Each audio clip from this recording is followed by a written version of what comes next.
You know, every year I get to do this presentation. I know a lot of you have been to these conferences before, and you know that we start with this thing called the new and expanding picture. And I chose not to call it that this year because it is, as Jim said, the biggest reframing to date for our company in its 10, 15-year history, depending on when you start the clock. And every year in the past, I've thought about how much innovation has happened in the last year, and I get to talk about it in the big and expanding picture, the bigger and expanding picture. And this year, it's just another level.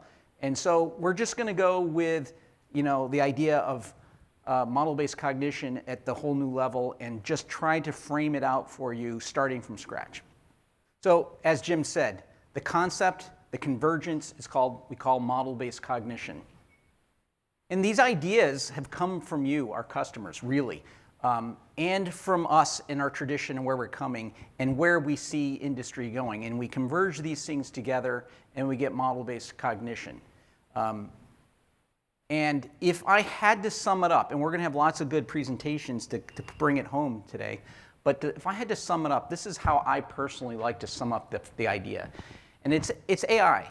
It's models where models dynamically combine and recombine in a context. And as conditions change, things adapt, and it creates an interactive digital thread in real time.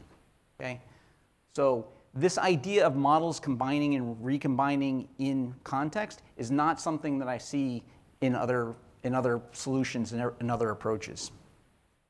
It is simultaneously bottom up and top down. And for those of you who go back with Auros IQ for a while, this has kind of been our hallmark for a long time. There are very few systems that understand bottom up and top down and how to integrate these concepts into a solution. And finally, I'll say at the highest level, model-based cognition brings about a framework for building solutions for complex adaptive systems in engineering, manufacturing, and energy. So what do we mean by complex adaptive systems? Is that a term people have heard before? Is that a familiar term, complex adaptive systems? Anybody? Okay, this is just a diagram to kind of set the stage for what a complex adaptive systems. You all are employed in complex adaptive systems, but the idea of complex adaptive systems is that they are nonlinear, they're decentralized, they're dynamic. They don't have a single perspective. They have things happening top-down, requirements and standards. They have things happening bottom-up, learning. And the non-singular point of view, no really one place to start, is kind of the problems, is kind of the environment that is your company. I think most of you would agree. Does anybody disagree with that their company is kind of a complex adaptive system? So what we're saying is, companies right now, I think you will all have witnessed in your own companies, well, how about generative AI as a solution for complex adaptive systems, right? Hey man, we can do really cool stuff with generative AI. Well, what we're looking for complex adaptive systems are faster, better design cycles, right? We're looking for smarter requirements and processes. At the same time, we're looking to learn and add to that so that we do those processes and requirements better, and seek to be compliant and uniform in our approach. And compliance can mean a lot of different things in different environments, but it means doing the job as you expect to do them, right? And so is AI the solution for this, for complex adaptive systems? Or at least Gen AI we're talking about? Well, we all know that everybody's heard that Gen AI is super powerful, but we're aware of some issues, right? So, and we're fortunate we get to talk to all these smart companies like yourselves, that Gen AI is doing cool stuff, it's showing cool stuff, but there's some problems. I think most of you have heard that Gen AI hasn't really affected workforce efficiency yet, at least in terms of the number of hours, number of people in the workforce. Jobs haven't changed yet. I think there was a study, just in the last week that did that. I'm going to tell you a couple things that are kind of funny to support this idea of Gen AI doesn't always produce exactly the right results, and that's a problem in engineering. There was a case a year ago where These are the funny things that you read about stories of people interacting with AI where someone had put in a prompt about how to get their pizza and the cheese on the pizza to stay more on the pizza, and Gen AI responded with something about gluing the cheese to the pizza, okay? So in the analysis of what happened there were some Reddit articles that had made jokes, and AI didn't understand the humor of the glue joke and actually suggested to someone to put glue on a pizza. Can you imagine this in engineering? I'll give you another example. There's millions of these examples, but then there was this idea, the FDA uses a Gen AI system called ELSA. It's their internal built system. And in ELSA, employees were complaining because ELSA itself was citing non-existent studies that did not happen. Okay? That's real tough to do research when your own internal system is citing studies that don't exist. How's that going to work in engineering, right? One last example I'll give you is, some of you are old enough, like me, in the 90s, there was a case where the Pentium processing chip had this minuscule error. It's like you had to do this calculation billions of times for an error to show up, and it's just a very small floating point error. So how tiny that error was when multiplied and applied to engineering, it caused them to have to recall those chips, and it cost them $500 million. So this tiny, tiny error cost them $500 million. And you guys can all apply this to yourselves, right? And would you want to drive across a bridge that did its computational studies on that Pentium chip? Probably not. Or fly an airplane that did, engineering that way. So the point here is Gen AI has a lot of value. In its current form, there are some things missing. Let me just take that a little further. We all know, I won't give you any examples here because we all know it.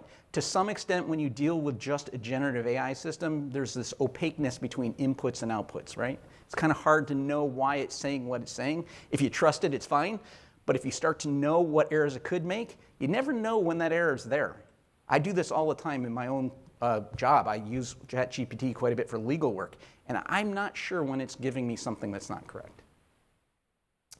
There is the problem of data, and I think when we get into model-based cognition, you're going to see the Auros, or the model-based cognition concept directly addresses this, and that to train models, or even to use a RAG model to bolster models, you need a tremendous amount of data. And you got all the traditional data problems. The availability of data, how are you getting the data? The sanitary condition of the data, how clean is that data? And probably the one that I think most people don't think about, but is just as big of a problem, is the transient decay of truth itself. You know something about engineering today, is it true tomorrow? And how does your Gen AI system know to forget something or to change its mind about something, right? And so transient decay of truth is super important. I think I'm going to be making the points that this future vision of AI, model-based cognition, solves these problems. There's a problem of intellectual property as well. Getting out, I deal with lots of companies that this is one of their primary concerns. So I've said it a bunch of times, right? We got Gen AI, we know it's going to help, but it has these issues. Is there a solution, an AI solution, that gives us everything that we need? And I think the answer is yes. So let's kind of walk our way there. So lots of times solutions come from nature, right? So we call this biomimicry. We've seen this. I particularly love this picture because it's striking the similarity between this, I believe it's a falcon, or it's a raptor of some kind, and the stealth bomber.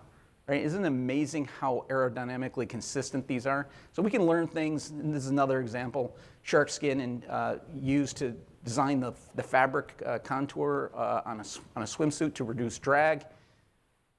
And of course, biomimicry, Gen AI itself. How does AI actually works, right? It's neural networks, which is simulating kind of the function of weighted nodes between networks, the same way synapses work in your brain.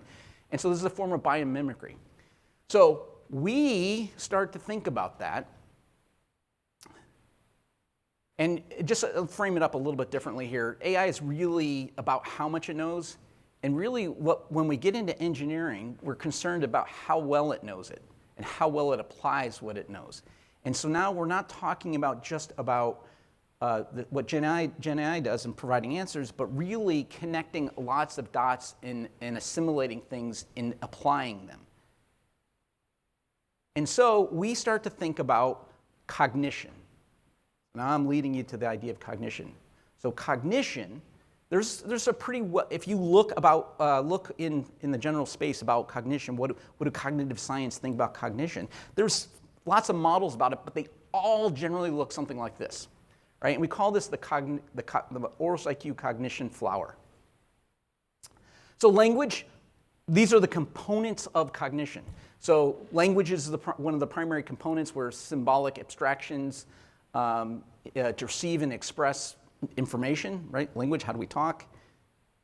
Perception, this is a lot about allowing for the interpretation of new observations. You see something, we've got to interpret. Attention, what is in our immediate attention, and choosing what matters. Learning, which is about consolidating and integrating new information. Memory, how do we store and retrieve information, know-how. Reasoning, ability to apply logic and deduce possibilities. Problem solving, the ability to adapt to achieve a purpose. And finally, decision-making, prioritizing these things. So these are all fine, these components, they all probably make intuitive sense to you, right? They kind of do. But what I would strongly suggest to you that what's important to achieve cognition really is the coordination of all of these things at once. So we're calling our thing here now all this cognition. So how do we get there? So at Auros, we've been thinking about this cognition of a process. Partially, we kind of stumble into it because of what we do and how we've been doing it. We're like, this cognitive model, it kind of fits what we're already doing. But now we've transitioned to a different phase where we understand, we're looking at the cognition model, and we're trying to better it. We're trying to produce it, right? So we went from kind of organically getting there to being very intentional about the coordination of these activities. So when you get into Auros software, right, you start to have the features. So here we can see, right now, for language, we have, of course, the knowledge models. This is essential language that we want to do, and we have quite sophisticated mechanism for modeling knowledge in a variety of different ways. Those of you who have been in the software understand this, and it is expanding very quickly. That's the thing I'm most excited about. That's my background. And parameters and extended elements, all the language that we use to communicate ideas and engineering concepts as models.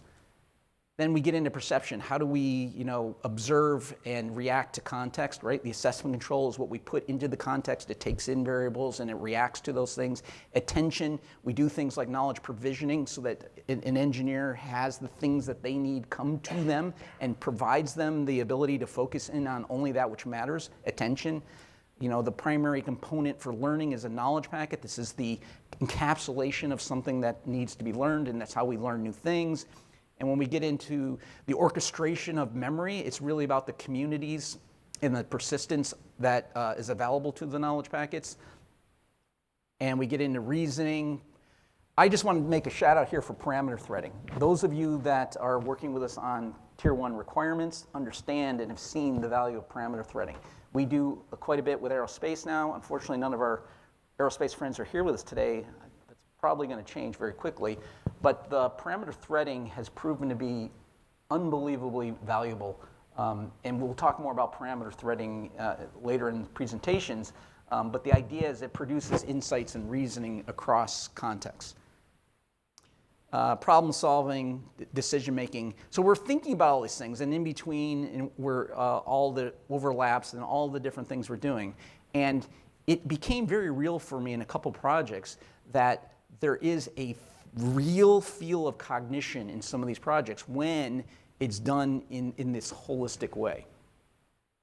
So I'm going to present to you one more model of the same thing to express to you again what model-based cognition is, and I'll follow this up with some examples. So we have the language, right? The ability to articulate in a deterministic way through no-code symbolic representation of models. You combine that with the bottom-up crowdsourcing of knowledge, controlled crowdsourcing of knowledge, and this idea we call communities. I think those of you that use Auros appreciate the value of communities, how they can share, repurpose, and have disciplined processes for curating a base of knowledge. The cognitive framework that I just discussed, and sometimes kind of overlooked. I overlook it a lot because companies are generally pretty good at this, but it's still important, and that's the idea of governance and coordination amongst all these activities. So the top-down element of control. So this isn't the Wild Wild West. We talk about top-down and bottom-up simultaneously. So the ability to control how and put guardrails in these processes. And so when we look at a complex adaptive environment, into this we take context and these models that are crowdsourced and then interact with the cognitive functions, you get this combination and recombination of models that produce and reduce complexity, right? So going back to this idea of complex adaptive systems, it's said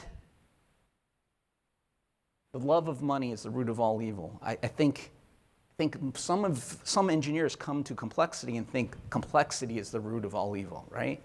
But imagine if we were able to deal with complexity through model-based cognition and make complexity our friend, maybe even make it an advantage, right? That's what we're that's where we're going. So I'll give you a couple punchlines here. Model-based cognition uniquely succeeds in complex adaptive systems where top-down techniques become fragile as complexity explodes.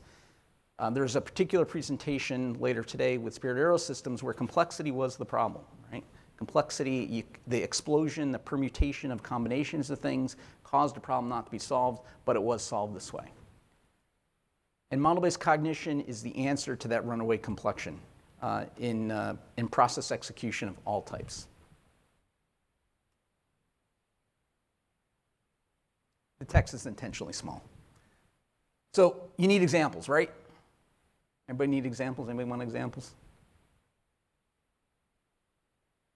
And it introduces you to what we call our case wheel. Some of you have seen this. It's evolved. It's probably the most important communication tool that we have these days. And so what I'm going to do is I'm going to talk a little bit about some of these cases and kind of just talk through just all of them real quick. First off, by way of example of model-based cognition, for the first one, model-based requirements. To say I'm enthusiastic about this is really understating it. The presentation following mine, Steve and Tara, are going to talk about AI and specifically model-based cognition as it applies to Tier 1 suppliers and requirements. I don't want to steal the thunder, but we've done some research, we've done some focus groups. We believe that model-based cognition will be disruptive for Tier 1 requirements. I'm amazed at when I see companies out there doing requirements engineering in Excel in 2025. It's crazy. There's so much more that we can do. And there's reasons for it, but I don't want to steal their thunder. They're going to talk about that. And model-based cognition is a disruptive technology to Tier 1 requirements. Again, that's not an opinion. We're doing the research, we're doing the work, we're talking to many of you here. We're at our luncheon, our focus group, a roundtable just a couple months ago. So the early results are very, very encouraging that it will be disruptive. The next one I want to talk about here is model-based specification compliance. So as I mentioned, Tara and Darwin from Spirit Aerosystems will be doing a presentation that talks about how complexity was reduced in the specification process in aerospace. So that one is the project they're going to talk about is fundamentally how I arrived at model-based cognition and how it feels real to me. That's one of a couple projects. That the cognitive part of it, it's there, and it fits with that flower that I showed you. The next one is model-based process execution. Here we have a little bit less practical experience, but Josh Cullis will be going through this at 1 p.m. and giving you examples of model-based cognition in process execution. By process execution, I mean any process from your product development process. I think a lot of automotive Tier 1 suppliers anyway are still doing their program management, deliverable orchestration in Excel. And why? Because it's complex. And they have trouble doing it in traditional top-down systems like PLM. just doesn't work. So our thesis, again, we're a little further behind in proving it, but model-based cognition is the solution to the complexity of deliverable orchestration in process execution. Steve at 3 will be talking about model-based smart apps and something we call the Omnibridge, talking about how the models can really talk to each other even when the models are outside of Auros IQ. We're not going to talk about model-based lessons learned today, but that's another one on the use case wheel. Model-based quality is probably our biggest project in aerospace. We're doing a lot of this stuff now, and there is a project that I can't talk about, but is fundamentally cognitive in nature, and it was a problem that had not been solved with great energies until they came across model-based cognition. Extremely complex scenarios to acquire data in certain situations. That's all I can say about it, but it's a huge area for us, and it's growing very quickly. Now, design review is the last one on the wheel, and I'm going to verbally walk you through a model-based cognition example. Okay, so for design review, I'm going to liven you guys up a little bit. How many of you in your companies have had a design review scenario in the last year that cost money because you missed something, you evaluated it wrong, it was out of date? Is anybody willing to admit it? Anybody? I see lots of smiles. Come on, somebody. Just as long as it's not Nicole. Where's Nicole? Nicole's right there, okay. So I didn't want to see Nicole's hand goes up because I actually do design review in Auros IQ, and she's actually been up here on stage giving presentations about design review. So I'm going to walk you through, as a design and release engineer in a different century, I'm familiar with the process.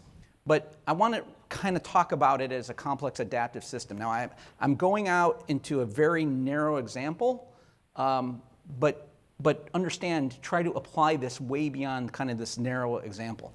So in a design review scenario, typically, we have a sequence of deliverables of the design reviews. It changes, right? And I'm going to pick a hood because I have a little bit of engineering experience with hoods. There's an inner panel with styled surface. There's an outer panel is the styled surface. There's an inner panel that provides a structure. There's some reaction points in the striker where it latches, and the hinges and the hinge reinforcements. It has to be torsional. It has to have aerodynamics. It has to drain well. It has to manage water. It has to manage air. They have to be assembled. They have to have NVH issues, right? And so think about it, design review. How are we going to do design review for this system? Well, first thing we got to know is where are we in the project? And is this a carryover, is it a mod, or is it an all new? Right? If that assumption changes, think about how much has to change and what needs to be considered and how it's considered and how we get to do this, right? It's crazy. Let's say it's a mod or it's an all new, and then they change the material assumptions, right? We're going to go from a steel hood to an aluminum hood. Every single engineering parameter and design for manufacturing constraint changes. The design review is instantly completely different. The sequence of design reviews may be different. I may have to include a different group in a different design review. Different people have to be there. If we're still doing in-person design reviews, I would suggest in-person design reviews are going away. When model-based cognition happens, it becomes a continuous event, not a discrete event. But the reason why we use these people events is because there's so much complexity, people have to be there to handle the complexity, right? And that's why we're doing it in person. It doesn't have to be that way. And of course, so I just mentioned level of change and material, but there's probably 20 other attributes that would significantly change how we review, what we review, when we review, what we have to review, who has to be reviewing, right? This is a complex system. And model-based cognition applied to design review solves that problem, can solve that problem when applied properly. Because it handles the complexity, the models interact in context, the change of assumption about level of change causes the process of design review deliverables to change. The people that need to be there or the people that need to fill out or evaluate stuff changes.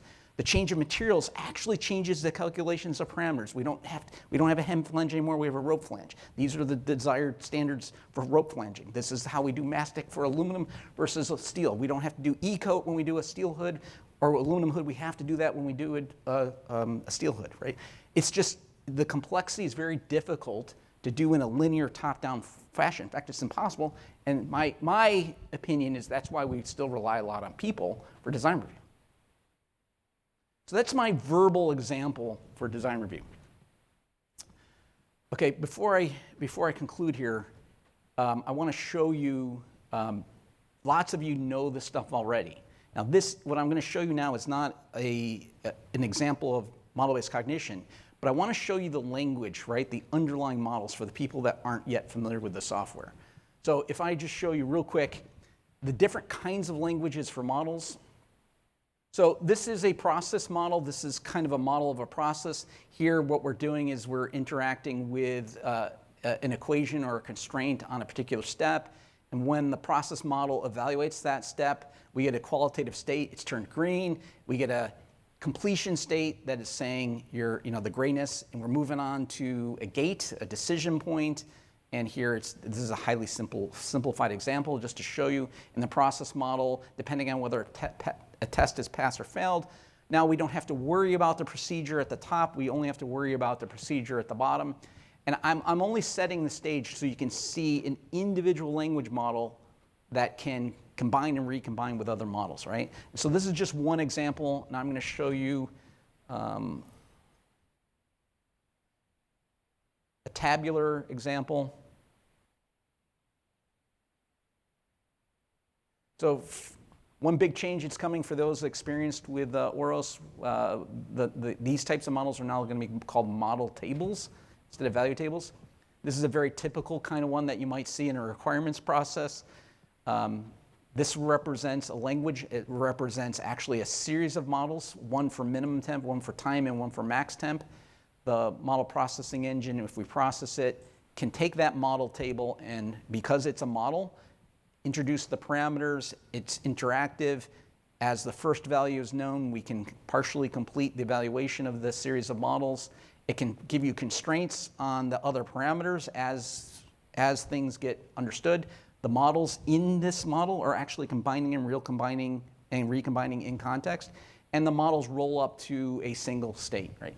I'm only giving you this as a precursor to the rest of the presentations you're going to see. So if you haven't seen like models and what they are, and we're using the word model all the time, you need to know what we mean by models, so I'm providing these examples. This example is not of model-based cognition itself. This is just the models that will make up and combine for model-based cognition.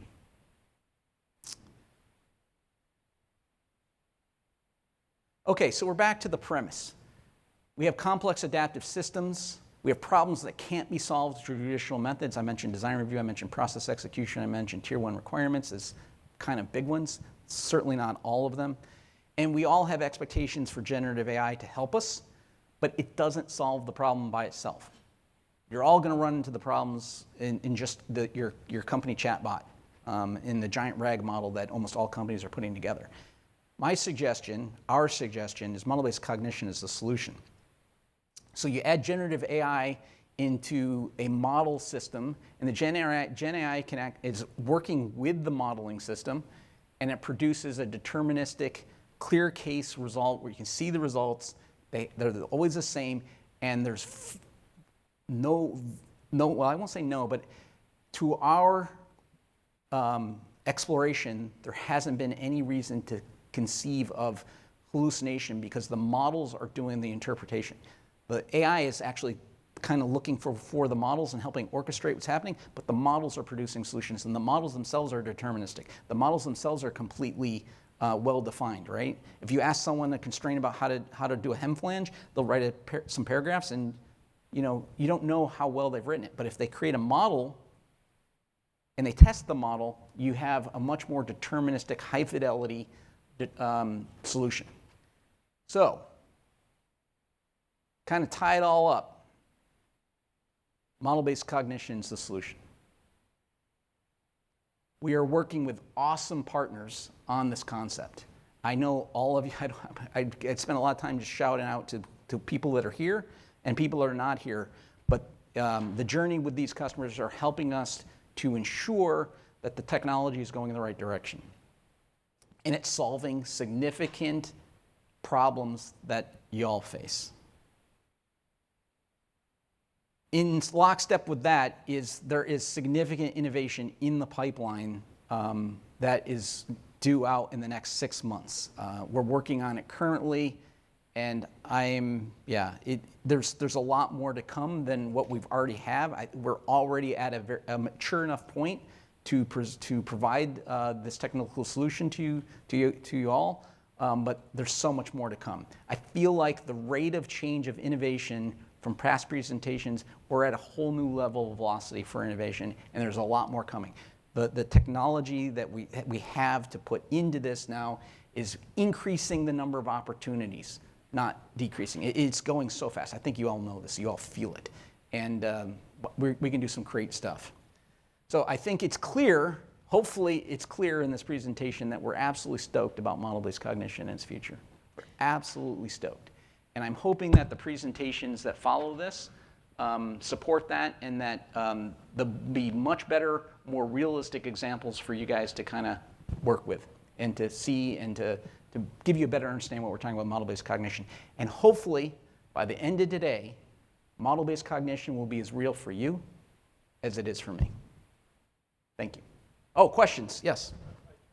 I tried to ask a question on the app. Oh, sorry. When you were talking about yeah, my name's Tom Haggerty from Eaton.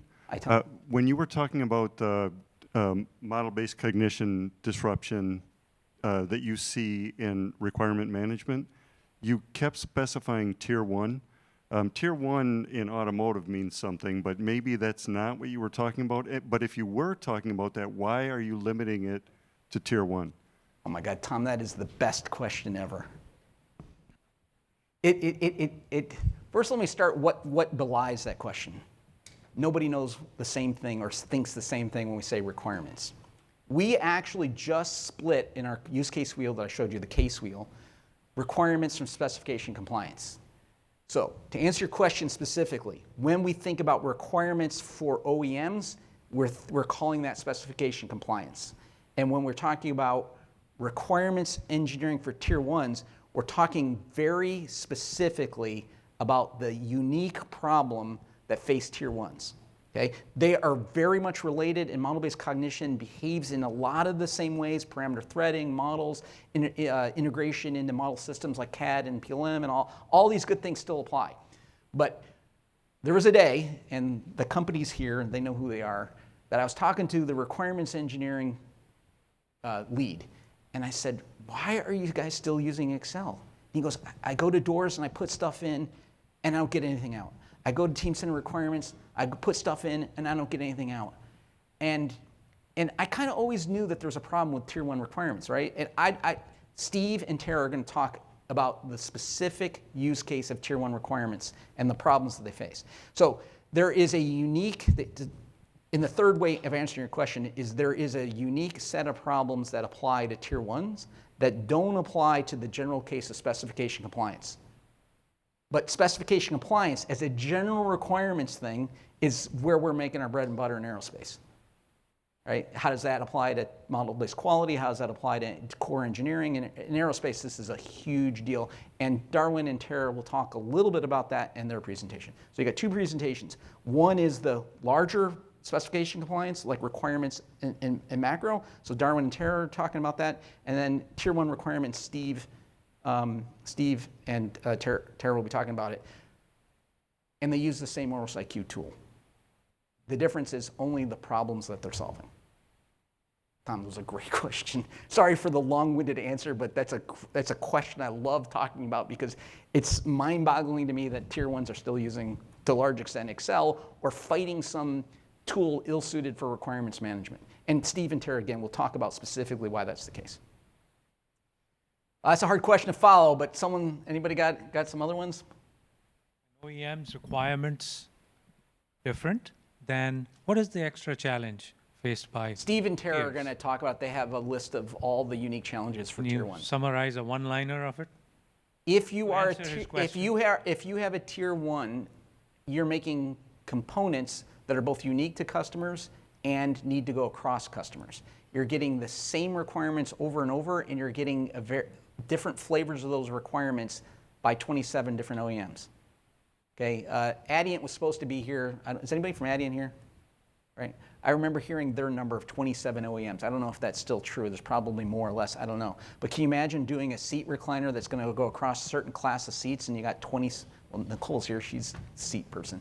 And you're getting the Nicole's version of a seat recliner requirement, and you're getting Honda's. And they're all variants. But you know what's common? It's the parameter threads. And that's why when you get into model-based cognition, man, it's disruptive. You can now link and understand, and AI really helps you, and get the cognitive effect about really understanding requirements at a different level and making them understand each other so that you understand the impact of change from Honda to GM, from Honda to Kia, right? And it's so complex that you need this cognitive reduction that model-based cognition allows you, and the parameter threading is an essential element of the disruptive nature. And again, we're going to show you a specific demonstration of the technology in this space, and hopefully you'll agree that it's going to be disruptive. We have time for one more. Jeff, I think we got one on the other side of the room. Joe Beth, you got a question? All right. If model-based cognition is the future, what happened to knowledge-aware? Is knowledge-aware still important or a thing? I'm glad you asked. Jeff, can you repeat the question? I don't think everybody. Yeah, I'll repeat it. So she asked, last year you guys were talking about knowledge-aware. Where's knowledge-aware?